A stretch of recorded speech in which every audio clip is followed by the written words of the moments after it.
Skučų jungtinėme ūkyje. Ir dabar esame rapso lauke, kuris jau pradėjęs intensyvų savo žydėjimą. Ir, kaip sakoma, galima jau kalbėti apie purškimą, kuris yra intensyvaus žydėjimo pradžioje. Bet jau tai buvom sunerime, bet dabar šiandien dienai tai to lietučių, manau, nėra pakankamai, bet yra, sakykime, užtektinai gal. Užtektinai. Taip. Tai šįmet tiesiog, kaip ir visuose laukuose, yra matyti, reiškia, stiebo plyšimai. Vat kaip ir čia matyti. Jis tiesiog dėl intensyvaus augimo pradeda trūkinėti, bet jis matosi, kaip gražiai save saugosi, reiškia, ir šitą vietą bando užtraukinėti, bet tai vis tiek rapsui yra pavojinga, kadangi esantys aplinkoje patogenai per tuos plyšimus papuola daug lengviau į vidų ir vystytis grybinėms ligoms yra labai palankios sąlygos ir vieta. Už tai dabar šiuo metu, kur tas ir yra numatytas purškimas, tai apsaugo nuo tiesioginių patogenų papuolimo į stiebą ir leidžia tada rapsui pilnai paleisti ir auginti visas pridėtinės šakeles, kad jos sėkmingai peržydėtų ir duotų gerą derlių. Čia žemės nėra pas jūs iš geriausių ir tą derlingumą pasiekėte, koks tenkina jūsų, ar pasiekėte save tenkinantį derlingumą? Taip, naudojam savo technologiją, sakykime, 6 metai dabar ir tiesioginę sėją. Ir gaunasi tų derlių nesivaikom tokių, kad, kaip kiti šneka, kad ten ir 5 ir 6 mes kuliam iki 4 tonų ir manau, kad mūsų laukuose priimtina. Drėgmės, aišku, trūkumas buvo trūkumas drėgmės. Tokiam tarpsniai, sakykime, kuriam gal augalų būtų gal jis buvęs gražesnis, bet buvo vienam tarpsniai, kur nebuvo paprasčiausiai drėgmės, o jam reikia jos ir... Bet vis tiek gali matyti, kad reiškia pagal esamą situaciją ir trūkstamą drėgmę, vis tiek augalai sugebėjo išsilaikyti, sugebėjo išlaikyti tą visą intensyvumą ir matom, kad lapas intensyviai tamsiai žalias, žiedynų matosi irgi pirmi jau pradedantys žydėti, nužydintys mezgimas vyksta tvarkingas, atmetimo kaip ir nėra. Tai agronomas yra, darbai atlikti teisingai. Manau, kad ir organika tai labai svarbią vietą užima, kuri ūkyje yra duodama, nes esant drėgmės trūkumams ir tie ūkiai, kurie turi organikos, tai esam pastebėję, kad iš tikrųjų ten ir su ta pačia drėgme, nes dirvožemis praturtintas organika turi didesnį sukaupęs humuso kiekį, kuriame yra ta užrakinta ir paslėpta drėgmė, kur augalas gali palaipsniui, kai jam sunku pasiimti. Vienas purškimas fungicidų apsisaugoti, boskalido veiklią medžiagą rekomenduojame dabar iš tikrųjų žydėjimo metu, o toliau beliks tik paskutiniai darbeliai, tai pagrindiniai darbai, kūlimo. Aš tai jau, kaip rapsas intensyviai pradeda žydėti, tai kirvuką vežiojuosi. Tik apatinėje dalyje, nes anksti tikrai buvo matyti paslėptas straublio, bet jis ką dabar reiškia čia labai minimalią žalą, aišku, kur buvęs iš rudens. Iš rudens, tai reiškia, jis suformavo šakninis, būtent paslėptas straublis ir tos lervutės jos jau dabar judėjo, tai dar čia palikė. Va čia, tai matai, tokia reiškia šaknis ir maisto judėjimas kaip yra, nėra jokių pažeidimų, yra viskas labai gražu. Kur įsikūrė jie, ką jie padaro, nes jie maitinasi būtent tomis augalo sultimis. Ir tik eina, ir jie čia įsikūrė ir būtent maitinasi.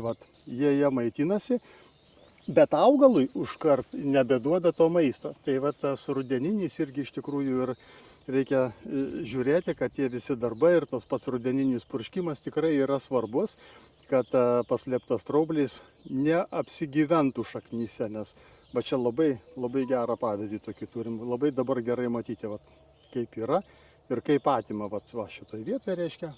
O čia matosi, kad maistas praeina, viskas labai gerai ir augalas yra maitinamas.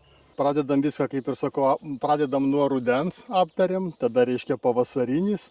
Ir dabar jau prasidės, kai atsiranda ankštarėlės, tai yra ankštarinis gumbaudis mums pavojingas ir ankštarinis paslėptas straublis, kur vėlgi reiškia jų padaroma didžiausia žala, kai tos ankštarėlės pradeda atsidarinėti ir aišku, rapsas taip išbyra. Tas purškimas būtų iš tikrųjų kaip ir įmanomas keliais variantais arba intensyvus žydėjimo metu. Aišku, purškimai visi yra po 9 vakare, bet registruotas produktas karnadinas, kartu reiškia su boskalido veiklia medžiaga turintys produktai fungicidai, kuriuos reikėtų purkšti žydėjimo metu arba žydėjimo pabaigoje. Kada geriau? Aš tai netgi manyčiau, jeigu purškimai yra atlikti prieš žydint, tai žydėjimo pabaigoje, į žydėjimo pabaigą būtų sprendimas geresnis. Tai žydėjimo pabaigoje tada dar įsidėti reiškia minimalią normą fungicido prieš tiesiog alternariozę ir kartu galima dar ir pamaitinti su karbamidu, pridedant kalio ir atiduoti karnadiną, kad apsaugoti nuo, kaip ir minėjau, nuo ankštarinio paslėpto straublio ir susimažinti arba net visiškai panaikinti jų daromą žalą. Ne, tai būtinai, tai čia iš šalies nebūtų agronomų, manau, nebūtų rezultatų tokių. Tai Norime pagirti mūsų agronomio jos atliktą darbą, tai puiku. Gerai atliktas darbas ir matot rezultatą. Tiesiog pasidžiaugti. Aišku, čia mes tik galime galvoti, dar gamta ir laiko turime daug, visokiausių triukų gali mums parodyti. Pernai parodė visokių triukų. Na, labai gerai nuteikiantis tas optimistas. Per didelis. Tas skaičiukas yra tiek yra surenkama taškais, o šiam momentui azoto poreikis. Tai čia yra nulis? Nulis. Šiam momentui azoto poreikis yra nulis. Šiaip jisai, aišku, nerodo kiek viršaus, bet 730 plus minus tai ir rodo nulį. Kas virš 730 reiškia, jis turi dabar daug daugiau azoto ir tas galimybės pasiimti. Tai vat, jeigu galvojate apie azoto kažkokį tręšimą, tai reikia pagalvot, ar tikrai reikia, nes dabar jūs rodote, kad jo yra daug daugiau dirvožemyje nei reikia. Nes aš buvau nusprendęs, kad čia nereikia. Bet tai žinokit, iš tikrųjų nereikia, nes jūs turite perteklinį azotą šiuo metu dirvoje. Matome ir iš laukų. Taip, kad... Įdomu, pažįsim, nes ten kita veislė ir ten po kukurūzos įda čia po rapsų. Tai greičiausiai, kad jau net ir iš čia matyti, kad skirtumo labai didelio nebus, bet į ką dabar reikėtų atkreipdėmėsi visgi. Netgi jau ir pagal veislę nelabai svarbu, bet vertinant pasėlio tankumą. Daivutė, pasakok. Tazeris yra branas, ar ne, mišinyje. Jo, tai tas, aišku, labai stipriai užalina ir mikroelementų, reiškia, mūsų kompleksas labai suaktyvina augalą ir maisto medžiagų įsisavinamumai, tai daro tikrai didelę įtaką. Ir fungicidai nupurkšta, mikroelementai nupurkšta, atiduota. Iškart kimbame prie klausimo augimo reguliatoriai, nes esant tokio vešlumo pasėliuose, jūsų didžiausia šiuo metu baimė yra išgulimas. Taip. Tai ar jau pirmas augimo reguliatorius jau atiduotas? Daivute, koks yra dabar atiduotas? Kalma, ar ne? Šiaip dabar čia vieną kartą atiduota kalma. Jo, ruoštis antram ir vertinant šitą pasėlį tikrai nebrangus sprendimas su vėliavinio lapo pradžia. Tokiems laukams būtinai atiduokite kompozaną mišinuke su trineksapaketilu, kad išsaugoti ir kad tas pasėlis neatsigultų. Nes tada jau yra tikrai dideli praradimai. Bet kitaip išsaugoti tokio intensyvumo laukams būtina atlikti. O dabar azoto kiek čia yra atiduota? Veiklia medžiaga. Veiklia medžiaga. reiktų pažiūrėti, nepasakysiu tiksliai, nes kiekvienuose laukuose žiūrėjom pagal šitas laukas, sakykime, sėta po rapsų, tai įterpta visur yra srutos. 40 kubų prieš sėją. Ir tada mes dėliojam, sakykime, kiekvieną lauką atskirai, į kurį kiek azoto atiduot. Viskas aišku. Nes O rudeninių trąšų tai duodate organiką tik savo, papildomų reiškia, mineralinių trąšų iš rudens neduodate. duodam dar prie sėklos. Dapas mapas, taip. Apie kiek?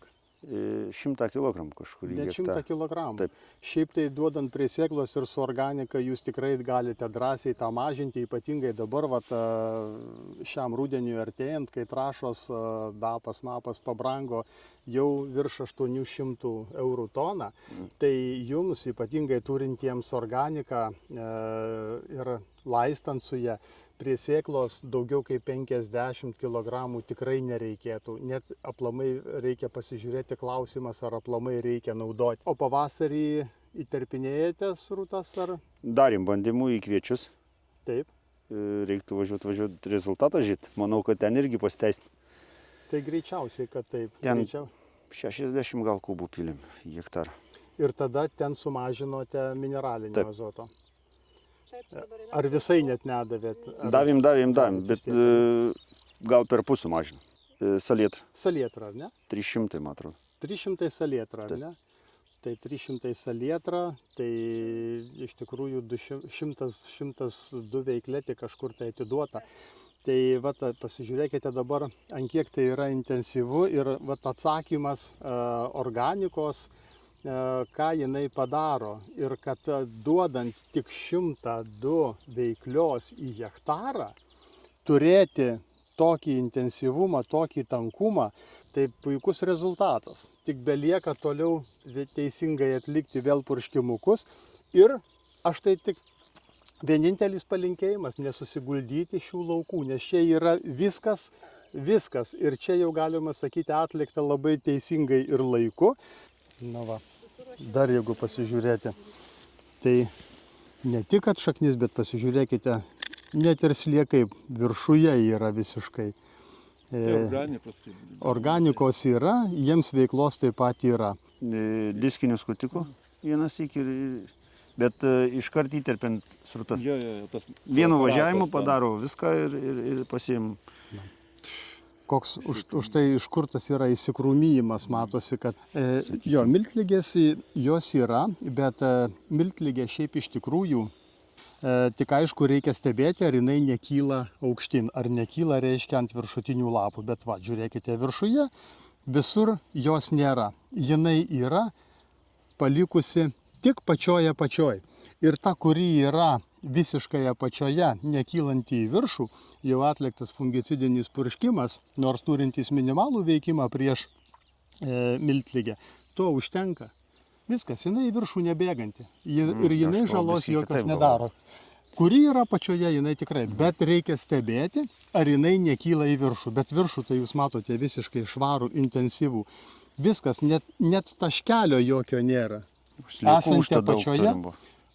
Už tai, kad organika, jums ir parodo, tai kiek jos tai yra, kokia yra dirva, nes augalas šiaip tokio įsikrūmijimo tikrai šiaip savo nedarytų. Jam tiesiog yra labai idealios sąlygos. Ir dabar dar ką, kaip ir sakiau, pasižiūrėti, kas tai labai yra svarbu ir aktualu griuvimui, stiebo užpildymas. Jis viską užpildęs, jis yra tvirtas, stiprus, tas pseudostiebelis ir tikrai neturi kažkokios tai... Jau galima grūdų skaičiuoti. Tai jau pirmas jau nuo antro čia pakilę.